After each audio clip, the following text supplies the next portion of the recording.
आप देख रहे हैं न्यूज़ विंग और हमारे साथ हैं आप वैज्ञानिक बोल सकते हैं या इंजीनियर बोल सकते हैं विशाल प्रसाद गुप्ता।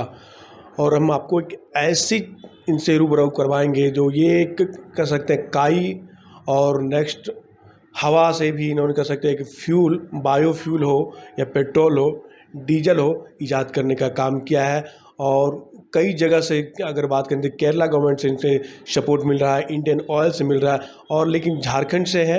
लेकिन इनकी चाहत है कि झारखंड सरकार भी आगे आकर इनकी मदद करे। कई तालाबें झारखंड में भी है लेकिन इन्होंने बार बार प्रयास किया है लेकिन झारखंड सरकार की तरफ से कोई ठोस कदम नहीं उठाए गए हैं।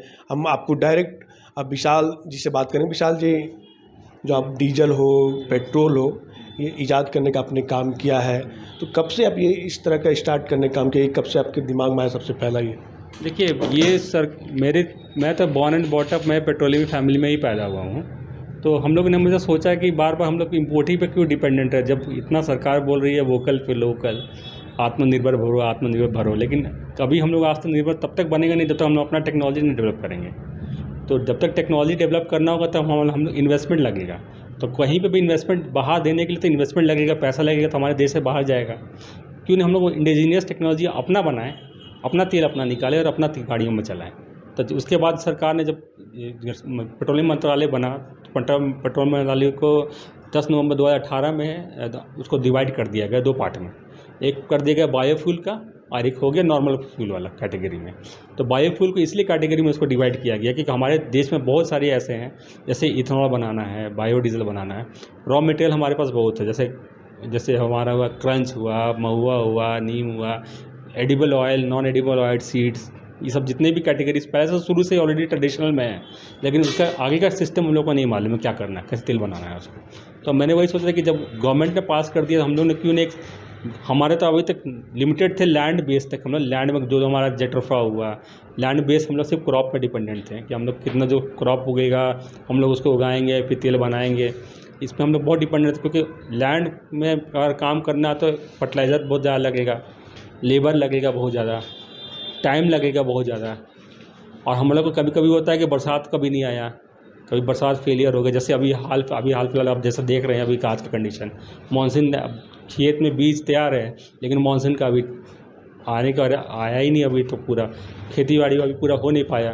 तो यही सब फेलियर के कारण हम लोग सोचे कि फ्यूल क्यों नहीं, सरकार को अगर इकोनॉमी अगर बढ़ाना है 5 ट्रिलियन का, तो हम लोग इकोनॉमी ऐसा क्यों नहीं करें कि हम लोग एक ही चीज़ पर डिपेंडेंट नहीं, खेती पे ही डिपेंडेंट नहीं रहे, हम अपना फ्यूल उसी पे बना सकें। विशाल जी, बात करेंगे तो झारखंड में कई ऐसे तालाब है। अगर गांव की बात करेंगे तो आपने काई की बात की है, तो काई बरसात के में अधिक से काई होती है। क्या मैंने सरकार से आपने उनसे कोशिश किया उनसे बात करने को लेके कि अब आपको कई तालाब उपलब्ध करवाया जाए ताकि आप उसमें एक्सपेरिमेंट कर सकें? नहीं, मैंने नगर निगम रांची झारखंड सरकार, जो रांची नगर निगम में मुकेश कुमार जी थे, तो उनका अभी ट्रांसफ़र हो गया डिपार्टमेंट। वो मुझे बहुत सपोर्ट किए, वो कमिश्नर सर थे, वो उन्होंने पूरा सपोर्ट किया। तालाब बड़ा तालाब यहाँ पे मैंने क्रूड ऑयल का प्रोसेसिंग करने के लिए, मतलब क्रूड ऑयल मैंने ऑलरेडी रेडी कर चुका हूँ। सरकार को मैंने रिपोर्ट भी दे चुका है, झारखंड सरकार को मैंने रिपोर्ट भी दे चुका हूँ कि क्रूड ऑयल आपका बड़ा तालाब और कांके डैम में दोनों रेडी है, आपको सिर्फ उसको निकालना है और उसको तैयार करना है। मैंने इस बारे में रिपोर्ट केरला गवर्नमेंट से भी 2-3 टीम आई थी, वो वेरीफाई करके टेस्ट रिपोर्ट भी दे चुके हैं। अब सरकार को ये है कि चाहे तो वो अपना या तो वो ऐसे वो तेल को छोड़ दे या उसे डेवलप करें। एक मैंने सरकार को एक बार लिखा था 29 नवंबर को मैंने लिखा था इसके बारे में, लेकिन अभी तक ऐसा कोई ठोस कदम तो अभी आया नहीं सरकार तरफ से, अभी कोई भी रिपोर्ट में अभी कुछ भी नहीं आया अभी। अगर बात करेंगे तो काई से आपने कहा, तो ये कैसे पॉसिबल हो जाता है कि काई जमा होती है, तो उसे निकलने का क्या प्रोसेस है? देखिए, काई जो होता है वो नेचुरल प्रोसेस है। काई जो भी होता है वो सूरज से बनता है, ठीक है। तो काई में अगर कहीं से न्यूट्रिएंट आता है, मतलब हमारे पानी में होता है BOD and COD, biological oxygen dissolve and chemical oxygen dissolve, ये 2 चीज़ से हमारा पानी में गिनती होता है।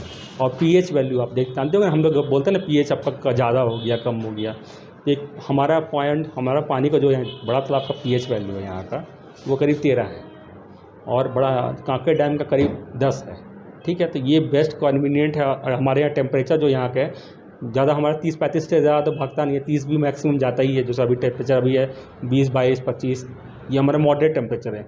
ये फेवरेबल है कंडीशन, जो क्योंकि हमारा डेक्कन प्लेटू है, ये हमारा फेवरेबल कंडीशन है जो हम लोग काई से तेल चाय बना सकते हैं। अभी हमारे जितने झारखंड में मैक्सिमम तालाब देखिएगा तो सब में काई मिलेगा।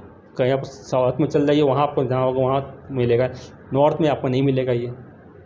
नॉर्थ में आपको गुजरात में कोशिश करिएगा तैयार तेल बनाने का, आपको नहीं मिलेगा ये। हम लोग नेचुरल रिसोर्सेज को ही डेवलप कर सकते हैं उसको। अगर बात करेंगे या जो आपने डीजल अभी एक्सपेरिमेंट पर दिखाई, इसको आपने कहाँ तैयार किया है और कितने दिन लगा और कितने आपके पास ये जो एम्प्लॉय होंगे इसको तैयार करने में? इसको 3-4 प्रोसेस होता है। जैसे काई से हम लोग तेल जैसे काई हम लोग निकालें, ठीक है, और हम लोग काई को हम लोग सुखाएं उसको, ठीक है, फिर उसको ग्राइंडिंग किए, ग्राइंडिंग करने के बाद उसको गोली बनाया जाता है। ग्राइंडिंग करने के बाद हम लोग उसको अपना बॉयलर्स में डालते हैं। बॉयलर्स में डालने के बाद हेक्सिन डालने के बाद उसको क्रूड ऑयल से निकालते हैं। क्रूड ऑयल उसको फॉर्म में निकाल दिया। जब क्रूड ऑयल फॉर्म में निकाल दिया तब वो हमारे पास वो एक क्रूड फॉर्म में हो गया हमारे पास तेल के लिए, रिफाइनरी के लिए। तो वो रिफाइनरी का जब अपना तेल हो जाएगा हमारे पास हो गया, जब वो तेल हमारा रेडी हो गया, अब वो हमारा रिफाइनरी के लिए जाने के लिए रेडी है as a stock, ready stock. अब वो अपना रिफाइनरी का मैंने भेज दिया अब एक अलग अलग प्रोसेस में, अब वो उसका बायोफ्यूल बना के रेडी कर दिया। बस मतलब सारा अब एक ही जगह कर सकते हैं। अगर बात करें, आपने फिर से एक बार कहा है कि जलकुंभी को लेके बहुत बड़ा बिजनेस हब बन सकता है, जलकुंभी से ही उसको कैसे आपने कहा कि उसे सारी तैयार किया जाता है और कई तरह की चीज़ों से तैयार करने की आपने बात करी है। सिर्फ काई एक ऐसी, देखिए काई मतलब उसको बोलते हैं माइक्रो एल्गी, और जलकुंभी होता है उसको वाटर हाइसिन बोलते हैं, ठीक है। ये सारे पानियों के सारे सब प्रोडक्ट्स होते हैं। काई होती है जो उसको जिसको टेक्निकल साइंस वर्ड में बोलते हैं, दैट इज़ माइक्रो एल्गी, ठीक है। हम लोग माइक्रो एल्गी से तेल निकाले। अभी जलकुंभी से हम लोग निकाल रहे हैं कि एक प्रोसेस हम लोग स्टार्ट करें बोकारो में, एज ए पायलट स्टार्ट कर रहे हैं। जलकुंभी हम लोग पूरा तालाब से निकाल रहे हैं। इसका 3 पार्ट हम लोग कर रहे हैं। फर्स्ट पार्ट जो पत्ता का है वो अलग रख रहे हैं, बीच का स्टेम अलग रख रहे हैं, और रूट्स हम लोग अलग रख रहे हैं। 3 पार्ट में हम लोग उसको सुखा रहे हैं, डिवाइड कर रहे हैं। डिवाइड करने के बाद हम लोग क्या कर रहे हैं, उसको पत्ता जो है सुखाने के बाद हम लोग उसको आप उसको कन्वर्ट कर सकते हैं उसको फीड के लिए। गाय का दाना आप देखें, चोकर वोकर देते हैं आप उसको, चोकर खिलाते हैं ना, अब उसको सूखने के बाद उसको पीस दीजिए। पीसने के बाद उसका आप उसका जब उसका देखिएगा ना क्या क्या चीज़ उसमें न्यूट्रिएंट, सारा बहुत न्यूट्रिएंट रहता है उसमें, क्योंकि सूरज से तैयार होता है। और वो तैयार होने के बाद क्या, आप एक जगह गड्ढा में रखिए उसको, तब तैयार हो जाता है उसको। आप मुर्गी को थोड़ा देर देखिए, सिर्फ जलकुंभी के ऊपर का पार्ट का सिर्फ पत्ता तोड़ लीजिए, आप मुर्गी को दीजिए या गाय को दीजिए, देखिए तुरंत खा लेगी उसको, ठीक है। बीच का स्टेम जो होता है उसको 2 पार्ट में, या तो उसको फ्यूल में बना लीजिए, या हम लोग अभी कोशिश कर रहे हैं साड़ी या फैब्रिक बनाने का, उससे हम लोग वो सूता निकाल रहे हैं, साड़ी वगैरह या बेडशीट वगैरह बनाने का। दैट इज़ 100% बायोग्रेडेबल, मतलब 100% ऑर्गेनिक है पूरा कंप्लीट साड़ी, मतलब 5 साल 4 साल में वो कंप्लीट ख़त्म हो जाएगा। और जो जड़ है उसका मतलब सुखाने के बाद जो प्रोसेस होता है ट्रांसिस्टरिफिकेशन, उसमें डायरेक्ट बॉयलर में डालने के बाद, वैक्सीन डालने के बाद उसे तेल निकाल सकते हैं।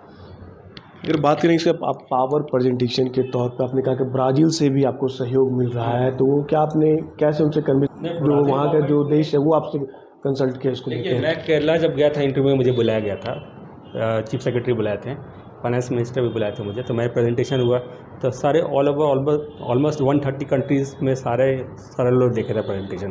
सारे प्रोफेसर्स थे, नीदरलैंड्स के प्रोफेसर थे, कनाडा के प्रोफेसर्स थे, मतलब हर कंट्रीज़ के थे। उसमें ब्राज़ील, क्योंकि ब्राज़ील का बहुत इंडिया से रिलेशन बहुत अच्छा है, क्योंकि इथेनॉल वगैरह की टेक्नोलॉजी ब्राज़ील से लेता है, तो ब्राज़ील बहुत ज़्यादा इंटरेस्ट दिखाया इस प्रोजेक्ट पे।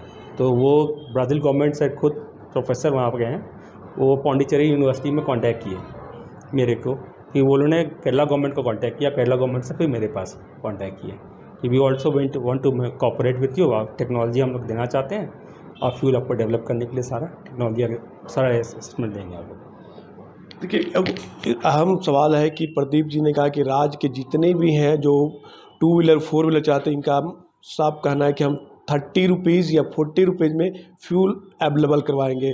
प्रदीप जी, ये कैसे पॉसिबल हो पाएगा और कैसा आपका सहयोग, अगर गवर्नमेंट की बात करें तो कैसा सहयोग चाहिए? देखिए, झारखंड सरकार को क्या है कि अभी जैसे पेट्रोल पे सब्सिडी प्रोवाइड कर रही है 250 रुपये, अभी डीजल पे कोई सब्सिडी अब झारखंड सरकार नहीं दे रही है, क्योंकि हमारे पास हमारा कृषि प्रधान देश है। हमारा मैक्सिमम तो हमारे गरीब लोग यहाँ पे खेती बाड़ी करते हैं, उन लोग का आप सब्सिडी तो खेत में देना चाहिए, ट्रैक्टर के लिए देना चाहिए, अपना पेस्टिसाइड के लिए देना चाहिए, उन लोग के लिए सबसे ज़्यादा जरूरी है। क्योंकि 2 व्हीलर पेट्रोल जो सेगमेंट है, जो ये सिर्फ टाउन लिमिटेड के लिए है, सिर्फ टाउन वाले एरिया के लिए आपका लिमिटेड हो गया। शहर गांव साइड में जाइएगा तो ज़्यादातर आपको 2 व्हीलर उतना नहीं मिलेगा जितना शहर साइड में आपको मिलेगा। गांव साइड में आपको ट्रैक्टर मिलेगा, खेती बाड़ी में होगा, वो सब होता है। तो उसके लिए आप सब्सिडी प्रोवाइड करिए। आप हम लोग अपना फ्यूल बना लेंगे, जैसे काई से हम लोग फ्यूल तेल, फॉर एग्जांपल बता रहे हैं, अगर हम लोग काई से अपना तेल बना लिए, हमारा अपना पंप होगा, हम लोग गवर्नमेंट सब्सिडी लेने की क्यों जरूरत पड़ेगा, हम लोग अपना तेल अपना बना सकते हैं 30-40 रुपीज़ में।